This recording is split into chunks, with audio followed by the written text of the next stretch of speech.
अच्छा भइल आज वो सरवा गिरफ्तार हो गई और आज हमार डिमोशन होके से भी बच गई। हाँ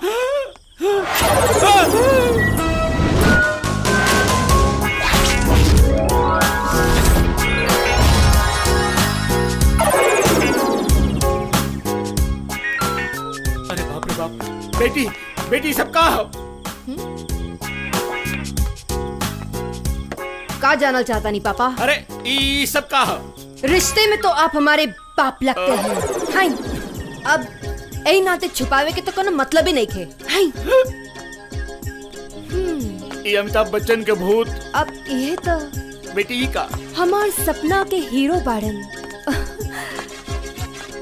यंग एज का अमिताभ बच्चन। अरे बेटी ये अमिताभ बच्चन ना है, ये अमरीश पुरी के बाप है, प्रेम चोपड़ा का दादा है, 1 नंबर का गुंडा है, 2 नंबर का बदमाश है और 3 नंबर का लोफर है। एक एसपी के घर में एगो गुंडा के फोटो। बेटी ये ना हो सके। अरे लोग देखी तो का कही है? और अब यही ससुरा के हवालात में डलवाई का बताने। का हाँ हमार अरे क्या कर रही? हमार एंग्री यंग मैन के लॉकअप में डलवा के आवता नहीं। हाँ जाई ना हो सके, पहले निकलवा के आई।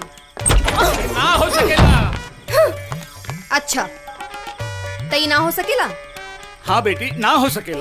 तो ठीक बा। सलोनी सलोनी देखा दूसर कुछ गड़बड़ मत करिया बेटा। नहीं बिटिया नहीं, ई घड़ी मत तोड़िया। ई घड़ी हमारी शादी के सालगिरह पे तोहार मम्मी देले रहली।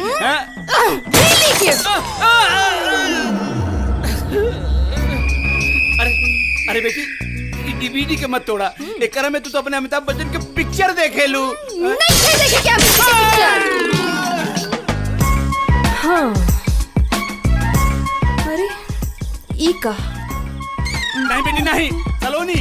अरे बेटी टीवी के मत तोड़िया, ये हम घूस के पैसा से ना खरीद ले हैं, हमरा के दिवाली में बोनस मिलल रहा। दिवाली के बोनस? अरे बाप रे बाप।